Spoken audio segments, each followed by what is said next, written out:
Have you ever felt invisible in your own family? Like no matter what you did, you'd never be enough? That's exactly how I felt on Christmas morning, 2019. But what happened that day didn't just break my heart. It woke me up to a truth I'd been ignoring my entire life. My name is Emma, and for 23 years, I believed that love was supposed to be earned. I worked twice as hard, smiled twice as bright, and accepted half the recognition, all because I thought, maybe one day, they'd see me. Really see me. It was December 25th, and snow was falling softly outside our suburban home in Michigan. The Christmas tree lights twinkled in the living room, and the smell of cinnamon rolls filled the air. Everything looked perfect, like one of those holiday movie scenes. But perfection, I'd learn, was just another word for pretend. My younger sister Vanessa sat on the couch in her silk pajamas, her blonde hair perfectly curled even at 7 in the morning. She was 21, still in college, and had never worked a day in her life. Meanwhile, I'd been working 2 jobs since I was 16, putting myself through community college while living at home to save money. "All right, girls, time for presents," my mother announced, her voice bubbling with excitement. She wore the cashmere sweater I'd bought her last year, though she'd never mentioned it. My father stood by the fireplace, coffee in hand, wearing that distant smile he always had when I was around. Vanessa went first. She always went first. My mother handed her a small envelope with a red ribbon.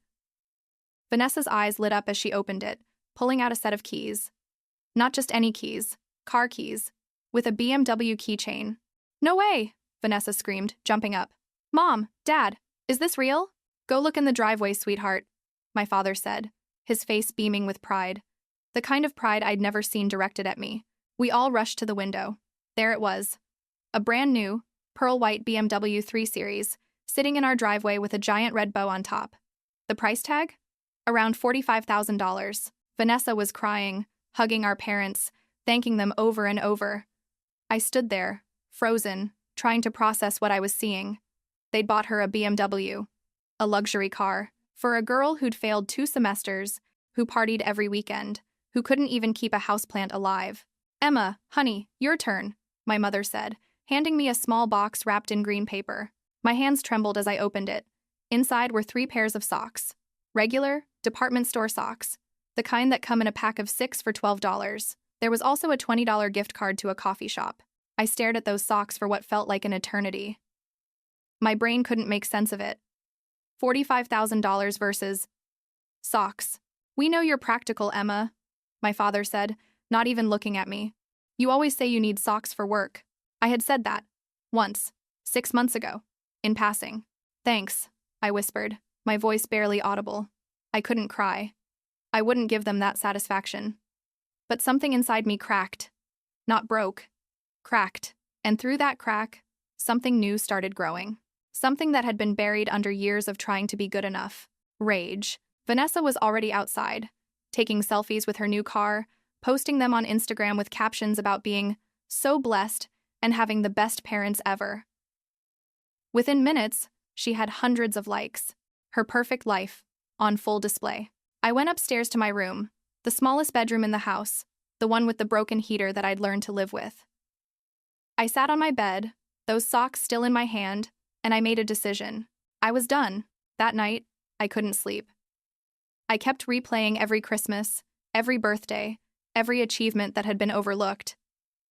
And suddenly, I saw the pattern I'd been making excuses for my entire life. When I graduated high school with honors, they took me to Applebee's. When Vanessa graduated with a C average, they threw her a party with a catered dinner and invited 50 people.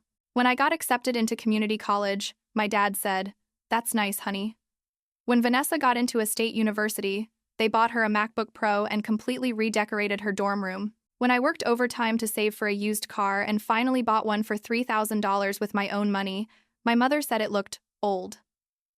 When Vanessa crashed her first car, a hand-me-down from our aunt, they laughed it off and bought her another one within a week.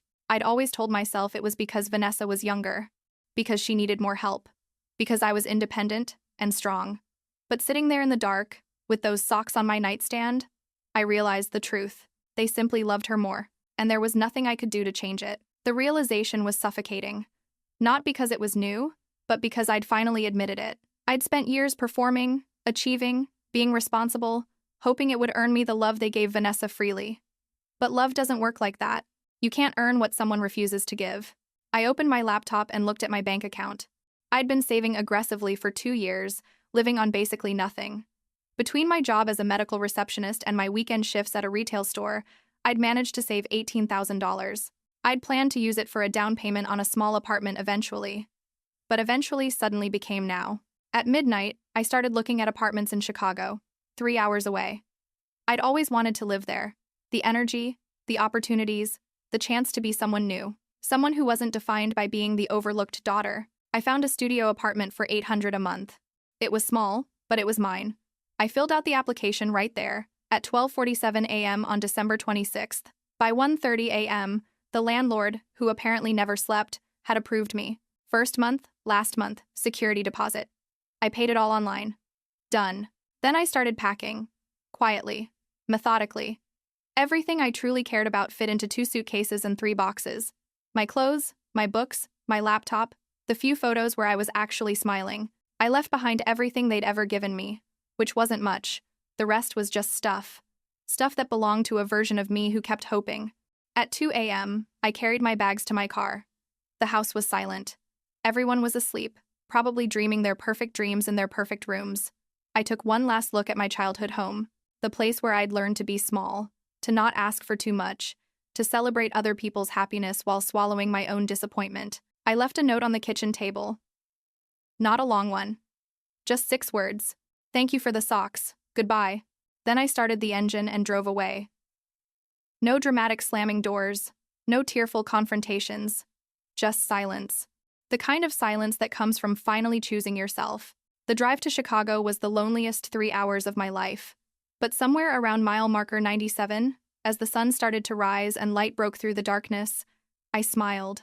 Really smiled. Because I realized something powerful. I wasn't running away. I was running toward a life where I didn't have to beg for scraps of love, toward a future I'd build with my own hands, toward becoming someone I could actually be proud of. The first 3 months in Chicago were brutal. I won't romanticize it. My studio apartment was tiny, the neighborhood was loud, and I had moments where I questioned everything. My phone rang constantly. 18 calls from my mother in the first week alone, 32 texts from Vanessa, ranging from, "Where are you?" to, "You're being so dramatic," to, "Mom's crying because of you." I didn't answer. Not yet. Because I knew if I did, they'd pull me back into the same pattern. They'd make me feel guilty for choosing myself. They'd convince me I was overreacting, being ungrateful, breaking their hearts. But what about my heart? Who cared about that? I threw myself into work. I'd found a new job as a medical office coordinator at a private practice in downtown Chicago. Better pay, better environment, actual room for growth. During my lunch breaks, I started taking online certification courses in healthcare administration. Every evening, I studied. Every weekend, I networked. 6 months in, I got promoted. A year later, I was managing the entire administrative team. 18 months after leaving home, I was offered a position at a major hospital as their operations coordinator. The salary? $78,000 a year. More money than I'd ever imagined making at 25. I moved into a beautiful 1-bedroom apartment with huge windows overlooking the city. I bought real furniture, not secondhand pieces from Facebook Marketplace. I invested in myself, therapy, gym memberships, professional clothes, courses that expanded my skills. I started living, not just surviving. And I documented none of it on social media. No posts, no updates, no proof of my success for them to see. Because this wasn't about them anymore. This was about me. Becoming the version of myself I was meant to be without their voices in my head telling me I wasn't enough. But they found out anyway. 2 years after I left, my phone rang. It was my Aunt Carol, my father's sister. We'd always been close. She was the only one who'd ever asked me how I was really doing. "Emma," she said, her voice warm and proud. "I heard you're doing incredible things in Chicago. Hospital operations at your age? Sweetheart, I'm so proud of you." "Thank you, Aunt Carol," I said, genuinely touched. "How did you hear?" "LinkedIn, honey. I've been following your career. You're extraordinary." She paused. "Your parents don't know, do they?" "No," I admitted, "and I'd like to keep it that way." "I understand," she said softly. "But Emma, you should know something. Things aren't going well at home. Vanessa dropped out of college last year. She's been living with your parents. Unemployed. That BMW they bought her? She crashed it 6 months ago. Totaled it. They had to pay out of pocket because she'd let the insurance lapse. I felt nothing. No satisfaction, no sympathy. Just nothing. Your mother keeps talking about how ungrateful you were, Aunt Carol continued. How you abandoned the family over socks. She tells everyone you overreacted, that you were always too sensitive. But Emma, I need you to know something. I was there that Christmas. What they did was wrong. Deeply wrong. And you were right to leave. Those words meant more than she'd ever know. 3 months after that conversation, I got invited to speak at a National Healthcare Administration conference. Me. Speaking in front of 500 industry professionals about innovative patient coordination systems I'd helped implement. It was being live-streamed, recorded, posted online afterward. And I said yes. The conference was in April, exactly 3 years after I'd left home. I stood backstage in a navy blue power suit I'd bought for the occasion, my presentation loaded and ready. My hands weren't shaking. My voice was steady. Because I wasn't that girl anymore, the one who made herself small, the one who apologized for existing. I was Emma Richardson, and I'd built something real. My presentation went perfectly. I spoke about patient advocacy, about creating systems that saw people, really saw them, instead of treating them like numbers. The irony wasn't lost on me. I was teaching others the visibility I'd been denied my entire life. The applause was thunderous. People came up afterward wanting my contact information, offering job opportunities, congratulating me. It felt surreal, like I'd stepped into someone else's life. Except this was my life, the one I'd chosen.